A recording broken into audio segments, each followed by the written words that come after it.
외음부 가려움이나 질염이 자주 발생하는 경우라면 여성 청결제 고르는 꿀팁, 또 가렵고 화끈거리고 여성 청결제의 올바른 사용 방법.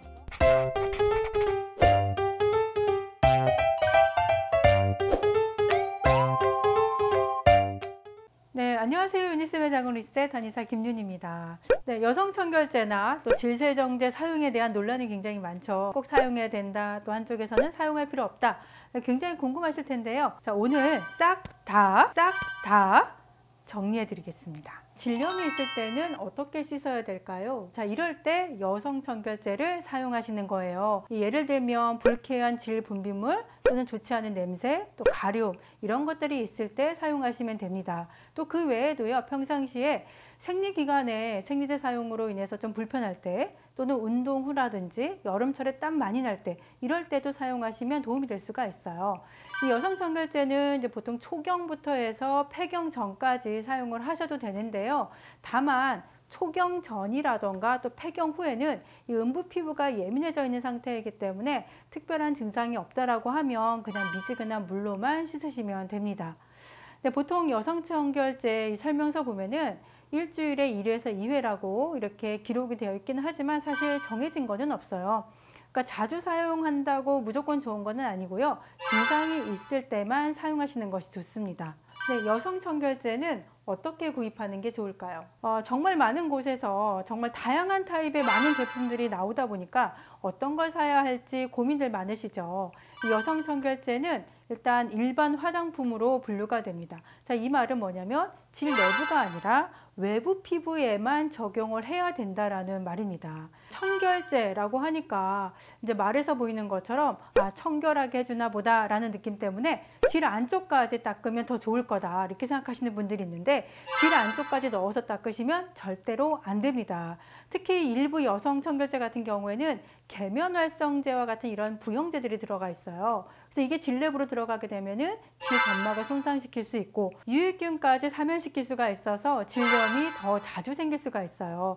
특히 알약 형태의 여성 청결제 보신 적 있나요? 이때 더 주의하셔야 되는데요. 이 알약 형태라고 해도 이게 질정이 아니라 물에 녹여서 희석한 후에 사용하는 거거든요. 그런데 질정처럼 넣으시는 분들이 계세요. 이 여성 청결제라고 써 있는 것은 우리 외음부만 씻는 거지 절대 질 내부를 씻으시면 안 됩니다. 진짜로 이런 사람 있을까 설마 하시겠지만 실제로 저희 환자분 중에서 진짜로 이 여성 청결제로 질 내부를 닦아서 질 입구가 퉁퉁 붓고 또 가렵고 화끈거리고 이렇게 염증이 생겨서 오신 분들이 계세요. 여성 청결제 고르는 꿀팁 하나 알려드리도록 할게요. 첫 번째는 인체에 유해한 화학물질이 없어야 됩니다. 그래서 성분을 꼼꼼하게 살펴보셔서요. 카보머나 멘톨, 파라벤과 같은 이런 성분이 없는 제품을 고르셔야 되고요. 두 번째는 산도를 맞춰주는 제품이어야 합니다. 이 질 내부를 산성으로 유지를 해서 질의 면역체계를 깨뜨리지 않아야 하고요. 또 점막의 자극을 최소화하는 제품이 좋은데요. 그래서 좀 부드러우면서도 pH 4.5에서 5.5 정도의 약산성을 유지시켜주는 제품인지 확인을 하시는 것이 좋습니다. 자, 여성 청결제의 올바른 사용 방법 알려드릴게요. 이 여성 청결제를 사용한 후에는 우리가 보통 비누나 샴푸를 사용하셨을 때와 마찬가지로 미지근한 물로 충분히 씻어내 주는 것이 중요합니다. 자, 그 다음에 중요한 게 바로 잘 말려주는 건데요. 특별한 증상이 없다라고 하면 물기를 제거한 다음에 속옷을 입으셔도 되지만 외음부 가려움이나 질염이 자주 발생하는 경우라면 충분히 말려주시는 게 좋아요. 자, 어떻게 말리냐면요. 1시간 정도 충분히 자연 건조시킨 다음에 속옷을 입는 게 좋습니다. 가볍게 부채질을 해주시게 되면 시간을 단축시킬 수가 있습니다. 그러면 드라이는 어떨까요? 드라이는 조금 주의를 해주시는 것이 좋습니다. 드라이기 안에 세균이나 먼지 같은 것들이 들어있으면 음부에도 들어갈 수가 있잖아요.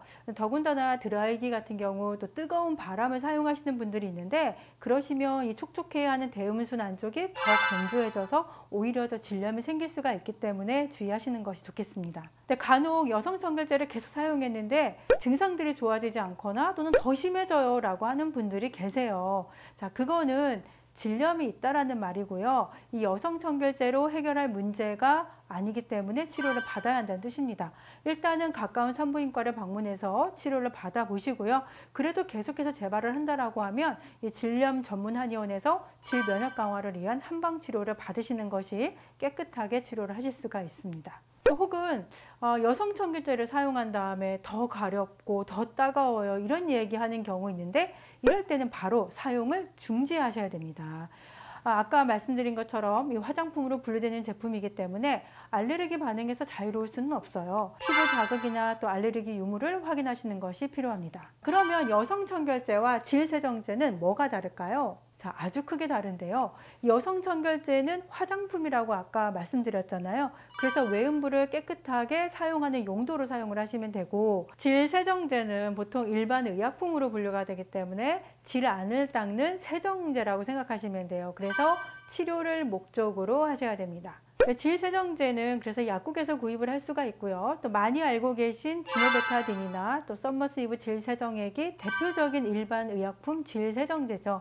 근데 어떤 제품은 또 의사의 처방이 필요한 전문 의약품인 경우도 있습니다. 네, 그러니까 질염이 있을 때 질염을 유발하는 균을 없애면서 질내 산도를 유지시켜 주기 때문에 유익균이 빨리 회복되게 도와주는 치료 목적이라고 보시면 됩니다. 근데 이런 제품들은 질염이 있을 때 사용하는 것이고요. 여성 청결제처럼 데일리 케어용으로 사용하는 것이 아닙니다. 살균력이 뛰어나기 때문에 자칫 과도하게 사용을 하시게 되면 질내 미생물의 균형을 깨트려서 오히려 질염이 더 잘 생길 수 있는 환경이 될 수 있기 때문에 주의를 하시는 것이 좋겠습니다. 간혹 화장품류로 나오는 질세정제나 질세정기 등도 있는데요. 종종 저에게 치료받으러 오시는 분들 중에서 질세척에 중독되신 분들도 계세요. 생리 후에도 사용하고 또 성관계 후에 찝찝하다고 사용하고 또 약간의 분비물만 나와도 사용하시는 분이 계신데요. 이런 분들 보면은 한 달에 10번에서 15번 정도 이렇게 사용을 하시는데 아무리 씻어도 불편하다라고 하시면서 내가 아무리 청결하게 해도 질염에 걸린다라고 하시는데요. 이런 분들은 너무 씻어서 질염에 걸리시는 거예요. 질 안은 유익균을 보존해 줘야 되는 것이지 자주 씻어낸다라고 해서 좋은 것이 아닙니다. 자, 이제 좀 구분이 되시나요? 자, 똑똑한 Y존 케어로 건강한 Y존 만드시기를 바라겠습니다.